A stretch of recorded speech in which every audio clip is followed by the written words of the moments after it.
GZT Haber Merkezi'ndeyiz ve bugün yine Gazze'ye dair yeni başlıkları konuşacağız. 7 Ekim'den bu yana güvenlik uzmanı Abdullah Ar, GZT'de Gazze'de yaşananların askeri yansımalarını analiz ediyor. Bu analizlerin çoğunun da doğru çıktığını, sahaya yansıdığını zaman bize gösterdi. Şimdi de yeni gündem refah. Sınıra yönelik İsrail'in hareketliliği ve sonrasında yaşananlar malum. Röportajdan önce tam bağını kuramadığım bir aktör ise Suudi Arabistan'dı. Konuğum Abdullah işte bu bağı harita üzerinden kurdu. İki geniş parantez de açtık. Amerika Birleşik Devletleri'nin 5 madde altında topladığımız planı ne dedik ve ayrıca askeri anlamda hem Hamas hem de İsrail'in değiştirdiği iki yeni taktiğin ne olduğunu konuştuk. Şimdi haritanın başına geçmeden GZT'nin YouTube kanalına abone olmanızı ve konuğum Abdullah'a sormamızı istediğiniz soruları yoruma bırakmanızı tavsiye ederek virgül koyayım. Ve bir askerin en ağır savaşta yaşayacağından çok daha ağırını burada bu insanlara yaşattı İsrail. Yani psikolojik bir işkence yaptı bu insanları 7 ay boyunca. Kastım şu. Burada korkunç bir katliam veya korkunç bir psikolojik şiddet ortaya çıkacak. Amerika'yı hoplatırdı yerinden bunlar. Bunların hiçbirisini yapmadı. Sadece kartını gösterdi, kozunu gösterdi. İşte oradan o da kendi menfaatlerini düşünerek çok edilgen tavır benimsediler. Yani Arap ülkeleri bu noktada hani veballeri çok ağır.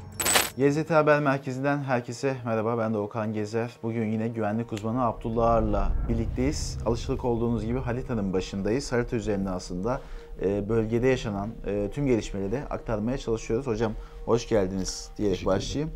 Aslında 7 Ekim'den bu yana hep bu haritanın başına geçtik ve aynı coğrafya vardı. İsrail'in askeri saldırılarını, Hamas'ın taktik manevralarını çok konuştuk.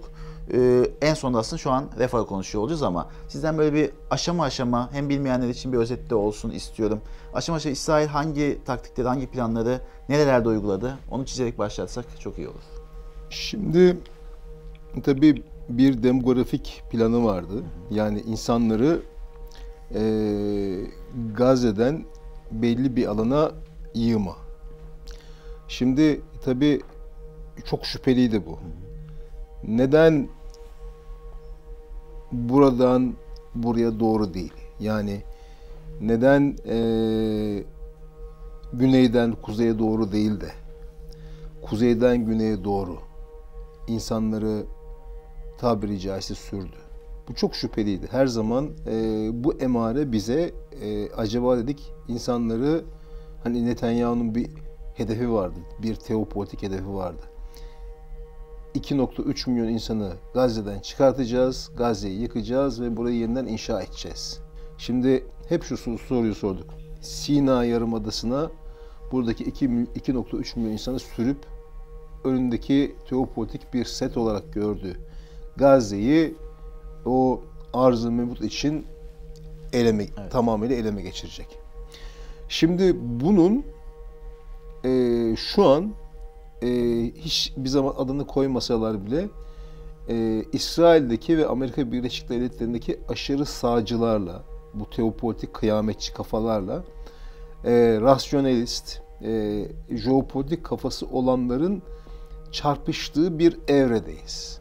Ben böyle okuyorum meseleyi. Yani şimdi Biden'la Netanyahu, Amerika'daki İsrail yanlısı kanatla eşgüdüm İsrail'deki aşırı sağcılar neden Amerika Birleşik Devletleri'ndeki jeopolitik akıl arasında böyle bir tenakuz oluştu ve neden bir takım yaptırımlar uygulamaya, işte mermileri göndermeyeceğiz, işte refah operasyonu yapma, ertele gibi bir takım şeyler oluştu.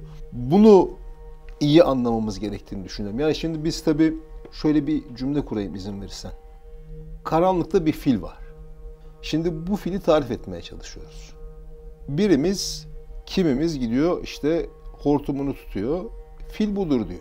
Kimi kuyruğunu tutuyor, fil budur diyor. Kimi bir bacağını tutuyor, kimi kulağını tutuyor. Hayır.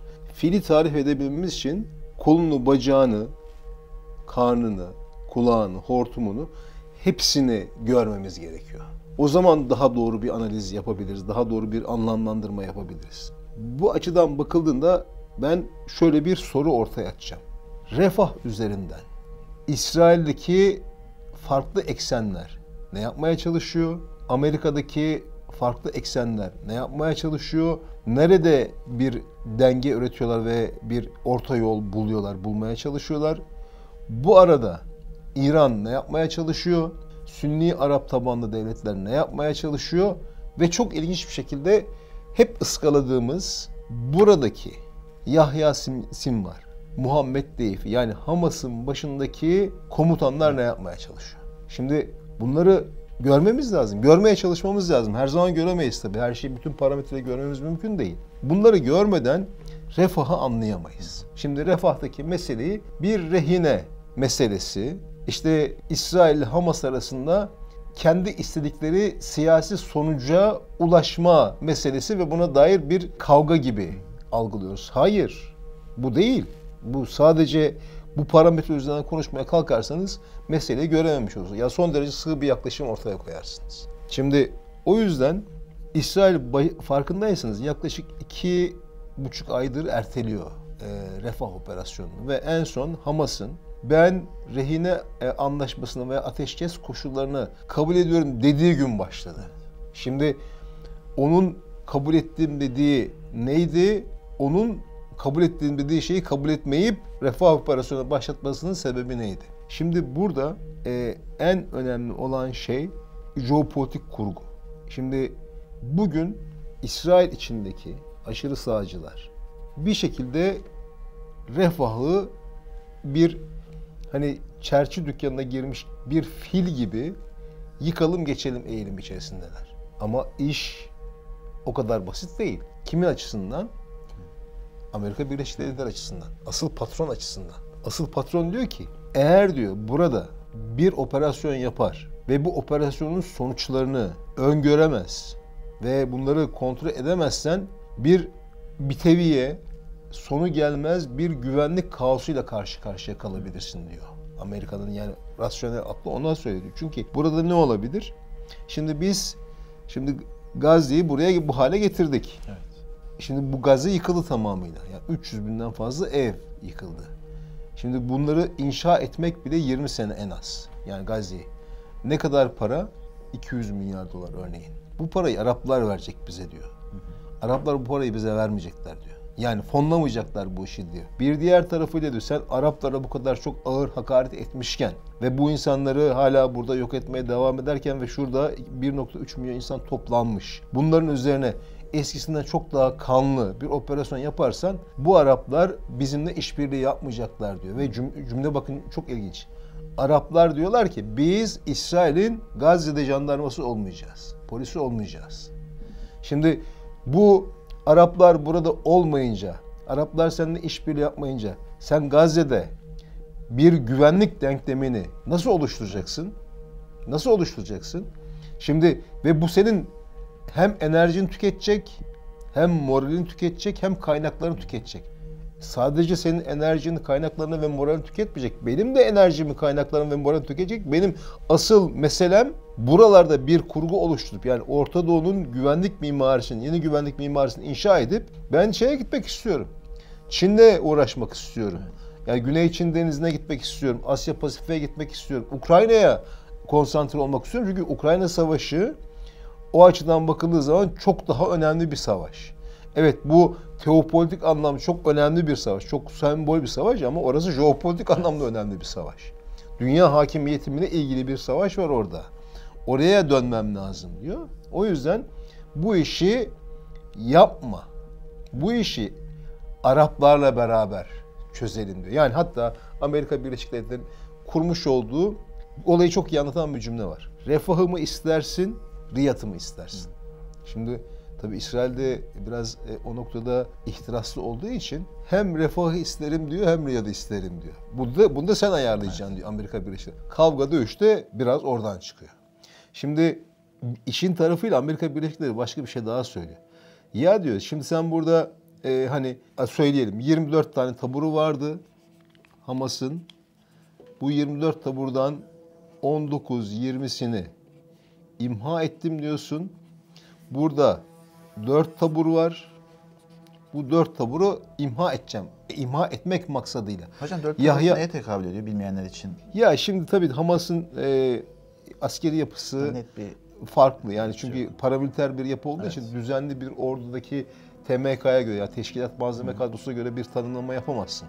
İşte NATO ordusu farklı, işte Rus ordusu farklı, Çin ordusu farklı bunlar. Ama şimdi neyi vardı Hamas'ın? İşte bilinen İslami Cihat ve diğer örgütlerle beraber 40 bin tane şey vardı değil mi burada? 40 bin tane savaşçı vardı. 40 bin savaşçının işte 27 bini Hamas'tı kabaca. 27 bini şeye böl, 24 tabura böl. Ne yapıyor? İşte 1100 civarında, işte 1200 diyebilirsin. O zaman şurada Bir- 4000-5000 bandında ortalama bir Şimdi rakamdan ama bahsediyoruz. şöyle bir şey var.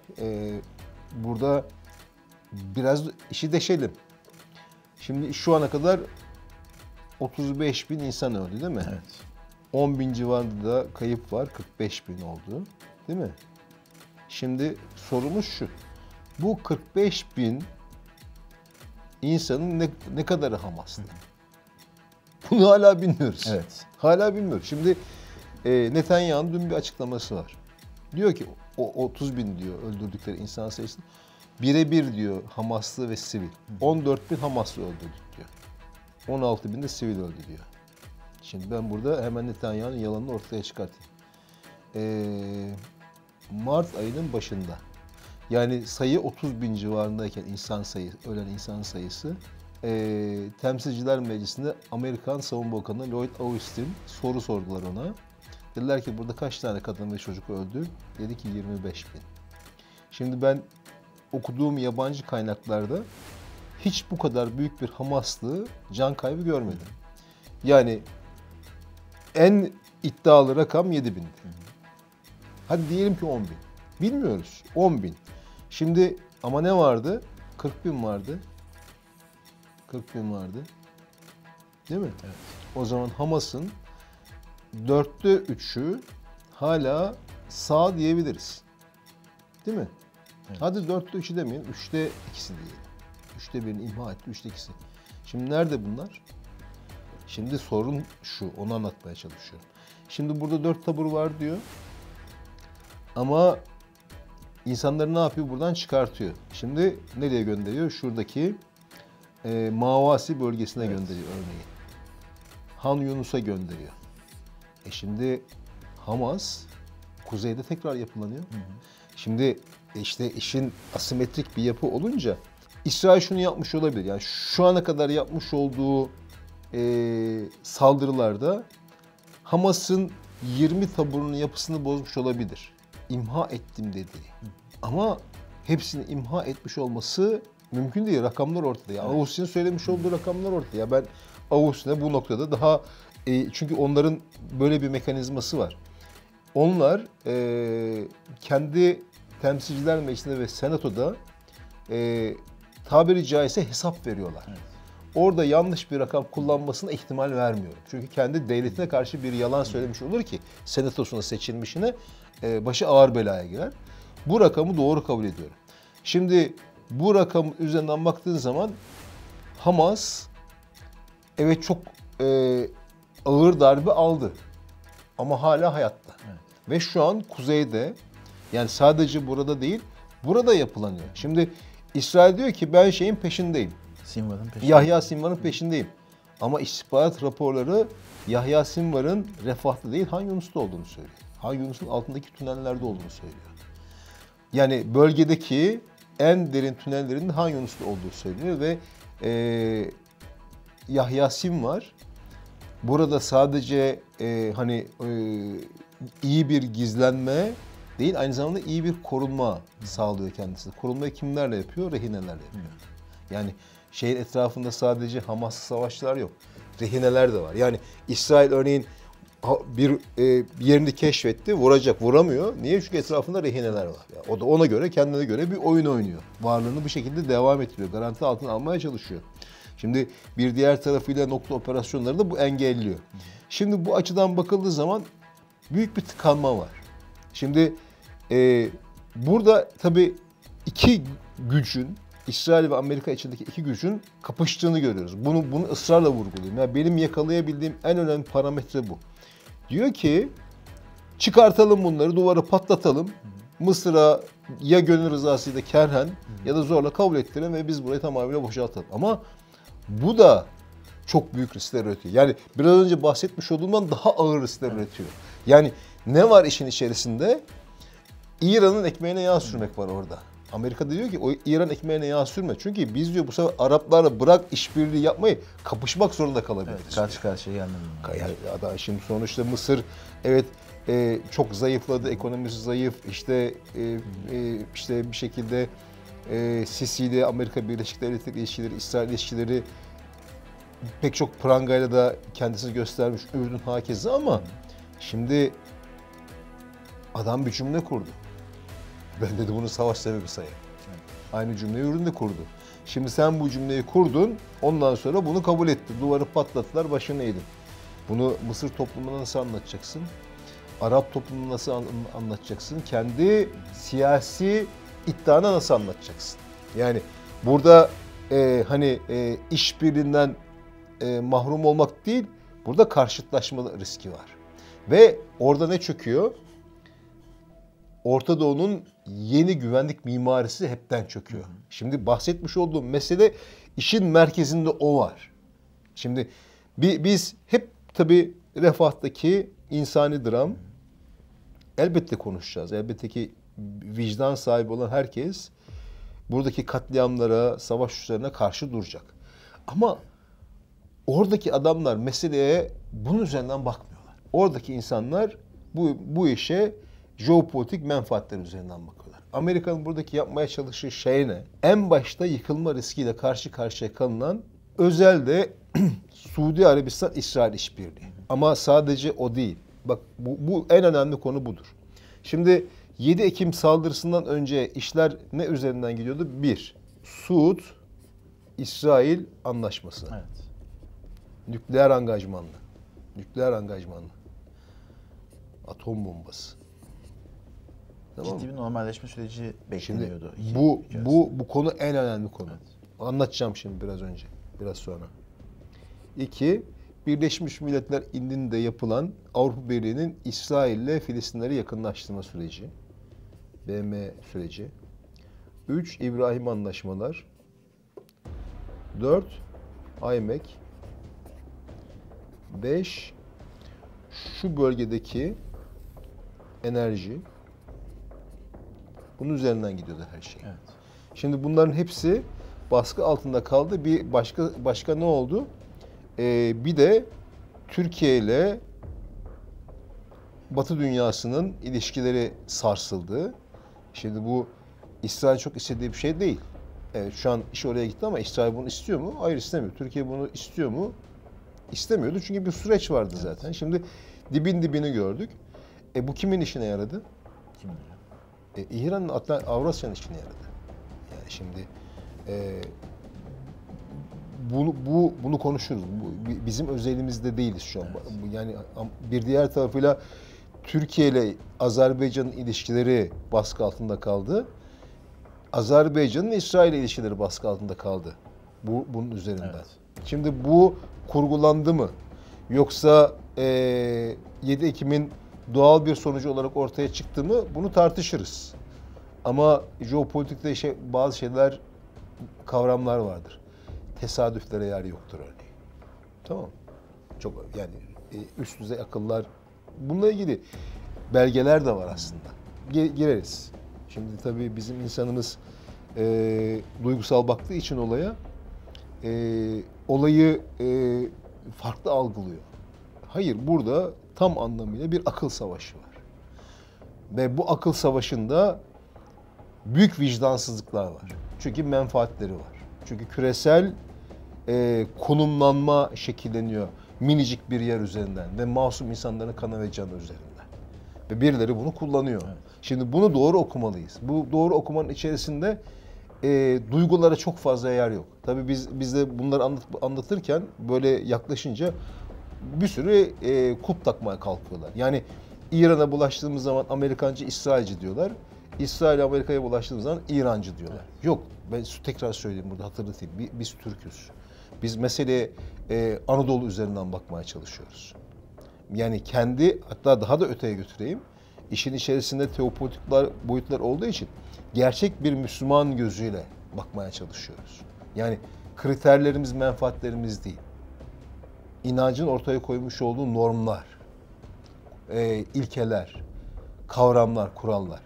Oradan daha doğru bir okuma yapabiliriz ve daha doğru bir duruş ortaya koyabiliriz diye ifade ediyoruz ama tabii öyle olmuyor. Çünkü inancın da menfaatleri alet edildiği ne yazık ki kirli bir dönemde yaşıyoruz. Şimdi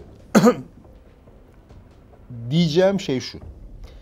Burada bunların hepsi 7 Ekim'de sarsıldı. Evet. Ama Amerika Birleşik Devletleri ne yaptı biliyor musun?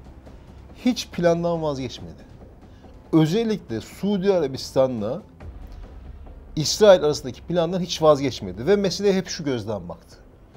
Bir, ben Gazze meselesini hangi denklem içerisinde çözmek istiyorum? Bir, Suudi Arabistan başta olmak üzere Amerika Birleşik Devletleri'nin Sünni Arap tabanlı ülkelerle ilişkileri.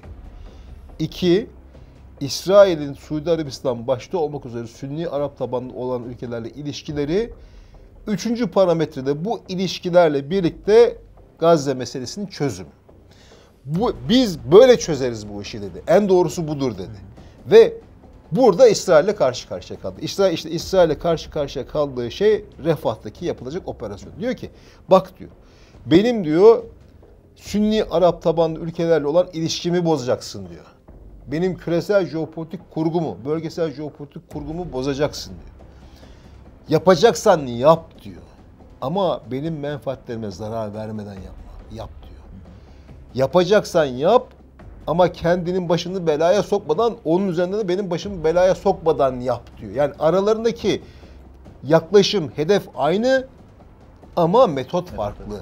Bunu iyi anlamamız gerekiyor. Yani şimdi İsrail de bunu ne yapmaya kalktı? İşte buradan şu ana kadar işte 1.3 milyon insan vardı. Yapmış olduğu işte o 50 tane hedefi vurdu. O baskı, kağıt dağıttı, mağattı filan. 300 bin insan çıkmış. Şimdi bu tarafa doğru gitmişler. Yani Mavasi bölgesinin, Han Yunus bölgesine gitmiş. Hocam bir Refah şu anki hareketten sonra güncel durumda baktığımız haritaya İsrail nasıl bir operasyon düzenlemeyi planlıyor olabilir? Çünkü farklı farklı planları gördük biz. İşte karadan gördük, topyekün gördük, havadan gördük. Refah için nasıl bir olası planları vardı sizce? Ya şu ana kadar o sivillerle ilgili hassasiyeti de göz önünde bulundurarak ne yaptı? Refah sınır kapısını ele geçirdi. Ve 50 tane hedef vurdum dedi. Tabii o gün sahada ne kadar insan hayatını kaybetti ona baktık. Yani vurduğu hedefler var, sivil kayıpları görece. Şimdi akıllı bir iş yapmaya çalışıyor. Ama ne kadar yapabilir? Bunu bilmiyoruz. Çünkü ispatı burada. Evet. Şimdi niye bu konuya ehemmiyet var? Şundan dolayı var. Şimdi burası 55 kilometre kare. Ne kadar insan var? 1.3 milyon. Kilometre kare başına kaç insan düşüyor? Savaş öncesinde Gazze'de kilometre kare başına 5-6 bin insan yaşıyordu. Şimdi burada 27-28 bin insan yaşıyor kilometre karede. Yani dünyadaki en kalabalık popülasyon burada şimdi. Şimdi bir cümle kuracağım. Kilometre karede 27-28 bin insan. Şu ana kadar Amerika'nın verdikleri dahil olmak üzere ki zaten büyük çoğunu Amerika verdi. MK serisi, Mark serisi bombalar. Yani hani Mark 84, Mark 82 vermeyeceğim dedi ya. Evet. İşte kavga oradan çıktı ya. Şimdi o bombaların bir tanesi yaklaşık 2000 libre. Yani MK 84'ler 2000 libre. Yani 925 kilogram patlayıcısı var içerisinde. Şeyi ne? Tesirli yarıçapı ne? Yani emniyetli yarıçapı 600 metre. Yani tesirli yarıçapı daha dar ama emniyet yarıçapı çapa vurduğu zaman 1.2 kilometre. Hocam bilmeyenler için yani bir bomba atıldığı zaman ya fiziken ya da psikolojik olarak burada 27-28 bin insan etkileyecek. Onu anlatmaya çalışıyorum. Yani 1.2 olduğu için 30 bin insanı kabaca. Tek bir bombası. Bir tek bomba. Ve bu bombalardan yani şu ana kadar burada ne kadar attı? 90 bin ton bomba kullandı. 45 bin tane atmış kabaca. Yani hani MK serisi var işte diğer icadamlar falan farklı ama yani kastım şu. Burada korkunç bir katliam, veya korkunç bir psikolojik şiddet ortaya çıkacak. Şimdi biz hep ben içim acıyarak bir cümle kurdum. Dedim ki ölenler kurtuldu dedim ya. Şimdi niye bunu kastediyorum biliyor musunuz? Şimdi biz de dağda travma sonrası stres bozukluğu diye tanımlamış olduğumuz bir hastalık var. Buna Güneydoğu sendromu da diyorlar. Çatışma alanlarında ölüme empati yapan insanların, ölümü yaşayan insanların yaşamış olduğu psikolojik baskıdan kaynaklanan psikolojik bir rahatsızlık bu. Toparlayamıyorsun kendini. Yani tedavi ihtiyacı oluyor ağır yaşayanlar. Buna Amerikalılar Vietnam sendromu falan diyorlar. Yani bu çatışmanın, savaşın, savaşan eğitimli asker üzerinde bırakmış olduğu yıkıcı etki. Şimdi buradaki insanlar eğitimli asker değiller ki. Evet. Ve bir askerin en ağır savaşta yaşayacağından çok daha ağırını burada bu insanlar yaşattı İsrail. Yani psikolojik bir işkence yaptı bu insanları 7 ay boyunca. Yani 90 bin ton bomba, dile kolay. Sadece bunlar havadan atılanlar. Topçuların attıkları, obüslerin attıkları, havanların attıkları, tankçıların attıkları. Yani korkunç bir şey yaptı burada. Yani bu o kadar ağır ki. Bu zulmü dil anlatamaz. Bak söylüyorum sana. Ben hiçbir savaş alanında böyle büyük bir zulüm görmedim ve bu insanlar masum insanlar. Sen Hamas'ı yok edeceğim diye 2,3 milyon insanı, tamam mı, 7 ay boyunca, tamam mı, her an ölümü yaşattın. Çocuklara ölümü yaşattın, kadınlara ölümü yaşattın. Her an bunu hissettirdin. Bunun bedelini ödeyecek İsrail. Bak ben sana bir şey söyleyeyim Doğukan. Burada askeri bir başarı elde edebilir. Ama İsrail kaybetmiştir. Hangi anlamda kaybetmiştir biliyor musun? Ahlaki anlamda kaybetmiştir. İnsanlık anlamında kaybetmiştir. Uluslararası hukuk anlamında kaybetmiştir. Vicdan anlamında kaybetmiştir. Ve İsrail'e bunu insanlık unutmazsa bunun bedeli... İsrail neydi? Yahudiler neydi? Mazlumdular. İkinci Dünya Savaşı'nda yaşamış oldukları katliamdan dolayı. Ama artık onlar zalimler. Yani Amerika Birleşik Devletleri, yani İsrail'i, Yahudileri sorgulamanın tabu olduğu bir ülkede bile Temsilciler Meclisi'nde yapılan oylamada 37 tanesi hayır dedi. Evet. Demokratların. Bak buna cesaret edemezdi hiçbirisi. Direkt geçerdi ya, silme geçerdi. Şimdi buraları evet belki yeterli değil, zayıf ama çatladı artık duvar. O basınçla beraber bu duvarı yıkar. Vicdan yıkacak. Duygu yıkacak, insanlık yıkacak. Yani İsrail yaptığının doğru bir şey olduğunu zannediyor ama burada İsrail kendi geleceğini yok etti. Ve burada tekrar dönmeye dair bir fırsatı var ve bu fırsat nereden geçiyor? İki devletli çözümden geçiyor. Ama yaralarını sarması gerçekten çok zor. Ya düşünsene ya, 35 bin tane masum, elinde silahı yok, tabancası yok, hiçbir şey yok. Evet. Sen bu insanları ben Hamas'ı yok edeceğim diye öldürüyorsun. Bunun insanlıkla ilgili hiçbir açıklaması yok. O bir askeri taktiğin gereği olarak bunu yaptı. Ben dedi bunları öldürerek dedi Hamas üzerinde baskı oluşturacağım. Bunları öldürerek dedi insanlar üzerinde baskı oluşturacağım ve bu insanlar Hamas üzerinde baskı oluşturacak ve Hamas benim istediğim siyasi çözüme gelecek. Rehinelere bırakacak. Oldu mu şu ana kadar? Olmadı. O zaman başaramadı. Evet. Yani taktik çöktü. Taktik çok büyük bir kanlı fiyaskoyla sona erdi. Bir de İsrail tarafında ne kadar İsrail askeri öldü. Bir de şunu da söyleyeyim. Bilinen en az 34 tane rehinesini kendisi öldürdü. Bak Hamas'ın elinde 130 tane kalmıştı. 130 civarında rehine vardı. Bunların 34 tanesi en az. Yani yakalayabildiğim kaynaklar, yabancı kaynaklarda itibar. O kayıpları nasıl verdirdi İsrail kendi rehinelerine? Öldürdü. Yani bombalar altında öldü. Ya şimdi sen tünelin içerisine atıyorsun, yani nüfuz edici bombayı atıyorsun. Orada İsrail rehine var, o da ölüyor. Hocam tünel demişken Sinvar çok konuşuluyor dediğiniz gibi. Önce Refah'ta dendi, sonra Han Yunus'ta dendiğine dair istihbarat raporları var ki dediğiniz gibi tüneller de orada en derin bölge. İsrail olası bir operasyonu nasıl planlayabilir? Sahada bilmediği de belki bir yerde. Çünkü Sinvar aslında en büyük hedefi belki dediğiniz gibi. O zafer ilan edeceği noktalardan biri de belki o. O nasıl askeri anlamda bir taktikle ilerletebilir bu süreçte? Yani bilgi verelim kısa. Şimdi 3 tane komutan var. Yani bizim bildiğimiz klasik hiyerarşi içerisinde bir komuta kademesi yok benim anlayabildiğim kadarıyla Hamas'ın. Yani Yahya Sinvar var, Muhammed Deyif var, bir de Mervan İsa vardı. Mervan İsa bildiğim kadarıyla İsrail öldürdü. Şimdi bu ikisiyle beraber tabii onun yerine komutanlar da atamıştır. Şeyler de vardır. İşte taburları komutanları var. Bunlarla beraber asimetrik ve esnek bir mücadele üretiyor. Ama ben hatırlarsın ilk günde söylemiştim. Yani şimdi kızıyorlar tabii filan ama birileri de işte taktiksel başarılar üzerinden stratejik başarı gibi bir algı yaratmaya çalışıyorlar ama öyle değil bu iş. Yani sonuçta asimetrik bir güç, karşısında stratejik üstünlüğü olan bir ordu var. Bu orduyla mücadelenin sonuçlarını en baştan öngörmüştük ve buraya kadar geldi. Bundan sonra da ona göre bir takım sonuçlarla karşı karşıya kalacağız. Ama bak söylüyorum. Burada İsrail yapmış olduğu hatayla, katliamlarla birlikte bir öldürdü, 1000 doğurdu.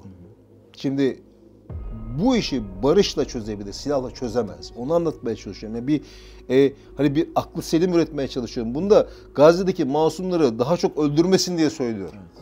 Gazze'deki masumları ne kadar çok öldürürse o kadar batağa saplanacak. Tamam mı? Bu yanlış yoldan dönsün, masumların kanı akmasın diye söylüyorum. Yoksa akıl vermeye falan çalışmıyorum yani. Bu İsrail açmazı. Tamam mı? Bak bu teolojik kafa zaten insanlığın başının belası. Tamam mı? Bu kıyametçiler. Geleceği biz biliriz. Geleceğe göre siyaset strateji belirleriz diye bu adamlar sadece bunlar değil. Amerika'dakiler de, DAEŞ'takiler de, İran'dakiler de, Haçlı Şabilerdeki de yani bu inançların içine ekilmiş bu kıyametçi kafalar insanlığın başının belasıdır ve burada gördük. Tamam hikayeyi gördük yani. Yani ümit ederim doğru dersleri çıkartırız. Ne diyeyim ben sana? Yani ümit ederim işte hep diyoruz FETÖ'den doğru dersleri falan çıkartmamız lazım. DAEŞ'ten doğru dersleri çıkartmamız lazım diyoruz ama çok da çıkartan ne yazık ki görmüyoruz yani. Evet hocam. Yani ne diyeyim bir şey diyecek halimiz. Evet yani peki yine az önce satır arasında değindiniz. Hamas'ın yeniden kuzeyde kurulmasına dair bir parantez açmak da isterim. Şimdi Hamas'ı buraya kadar getirdi ancak sonrasında siz gerçi ilk yayınlarda da söylemiştiniz. İsrail burada hakimiyet kurması, topyekun orada kalması anlamına gelmiyor. Hamas her zaman hem fırsat operasyonları hem tünelleri kullanacaktır diye. Nasıl bir yeniden yapılanma düzenliyor olabilir kuzey tarafında? Ya şimdi tabii bunun için erken ama bir örnek var. Batı Şeria'ya bakman gerekiyor bunun için. Yani bence hani eğer o teolojik kafa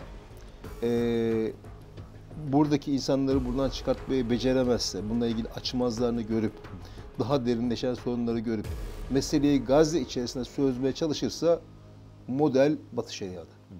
Bak, şimdi Batı Şeria dediğimiz zaman tabii orada Mahmut Abbas var, El Fetih var. Evet. Ama var ama yok. Yani var ama nasıl yok? Orada bir Filistin hükümeti var. Şimdi A bölgeleri var. B bölgeleri var, C bölgeleri var. Şimdi A bölgesi Batı Şeria'nın %18'i. Orada sözde hem güvenlik anlamında hem de idari anlamda hükümran kim?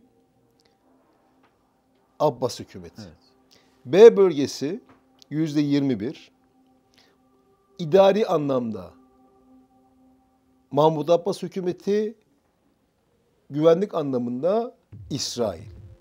C bölgesi %61. Hem güvenlik hem de idari anlamda İsrail. Şimdi benzer bir yapıyı kurmak ister mi? Kurmak ister. Şimdi hayır, şimdi başka bir şey daha söyleyeyim. A bölgesi hem güvenlik hem idari anlamda Abbas hükümetinde ama İsrail orada da istediği gibi operasyon yapıyor. Şimdi benzeri bir yapıyı kurmak ister mi? İşte Arapları bu noktada kullanmak ister mi? Çünkü kendi askerinin buralarda gözükmesi pek işine gelen bir şey değil. Çünkü böylesine büyük bir kavgadan sonra asimetriyle karşı karşıya kalacağını düşünüyor. Jandarmaya ihtiyacı var. Buralarda ihtiyacı var. Yani kendisini arkasına saklayabileceği, buradaki halka dost gözüken yüzlere ihtiyacı var. Onları arayacaktır. Ama bunu yaparken kesinlikle ve kesinlikle kendi jeopolitik hesaplarını, siyasi hesaplarını göz önünde bulundurarak yapacaktır. Şimdi burada en kuvvetli koz kimin elinde var? Bence Suudi Arabistan'ın elinde var. Kullanabilir mi? Yani kullanmasını umuyorum ben, istiyorum ama hani bir şey de diyemiyoruz. Çünkü şu ana kadar şimdi şunu diyemedi yani en büyük arz, küresel denklemi sarsabilecek koz elindeydi petrol arzıyla ilgili. şunu söyleyebilirdi. İsrail'le anlaşmıyorum, İran'la anlaşıyorum diyebilirdi. Amerika'yı hoplatırdı yerinden bunlar. Bunların hiçbirisini yapmadı. Sadece kartını gösterdi, kozunu gösterdi. İşte oradan o da kendi menfaatlerini düşünerek çok edilgen tavır benimsediler. Yani Arap ülkeleri bu noktada hani veballeri çok ağır. Yani bu tabii bugüne ait olan bir sorun değil. Yani bu proxy demeyelim de işte prangalarına bağlılıktan beri hep bu sorun Arap Yarımadası'ndaki ülkelerde karşı karşıya kalıyoruz. Yani prangalı ülkeler diyelim. Evet. Prangalı olunca prangaların müsaade ettiği kadar etki ortaya koyabiliyorlar. Prangaların tükendiği yerde duruyorlar filan. Şimdi yani önceki yani 7 Ekim'den önce de İsrail'e yakınlaşması, aynı Mısır gibi İsrail tanıma meselesinde de yani işte Filistinlerin ağzına bir parmak bal çalma meselesi vardı. Şimdi tabii zaten Hamas'ın kendi iç dinamikleri 7 Ekim'i yaparken temel gerekçeleri oydu. Bizi terk ettiler, bizi feda ettiler, bizi unuttular. Bu duyguyla kendini motive etti. Bu duygusunda kendisini kullanan, askeri kabiliyeti kazandıran arkadaş çok iyi kullandı. O da öteki işte İran. Tamam mı? Ondan sonra oyununu oynamaya devam etti. Tamam. İlk yayınlardan biri arasında siz onu kastetmiştiniz diyelim. Defa noktalayalım aslında. Biraz gelişmeleri takip ediyor oluruz. Şimdilik haritanın başından kısa süreliğine kalktık. Çünkü bölge o kadar hareketli ki her yeni gün bir öncekine göre farklı bir tabloyu bizlere sunabiliyor. Röportajda işaret ettiğimiz 7 Ekim öncesinden 5 maddeyi burada da sıralayayım. Birincisi Suudi Arabistan'la İsrail'i etkileyecek nükleer angajman. İkincisi İsrail ile Filistinleri yakınlaştırma süreci. Üçüncüsü İbrahim'i anlaşmalar. Dördüncüsü IMEC ve beşincisi enerji altyapısı. Ağır'a göre her madde önemliydi ancak şimdi sürecin sıfır noktasına gelindi. İşte buradan hareketle bugün Refah'ta yaşananlar ve sonrasında Amerika'nın bölge için hazırladığı planları yorumlayabiliriz. Bitirmeden tekrar kanala abone olmanızı beklediğimi ve merak ettiğiniz soruları yorum kısmına bırakabileceğinizi hatırlatarak noktalayalım. Şimdi Gazze'ye dair uluslararası yayıncılığımıza devam etmek için mesaiye dönelim.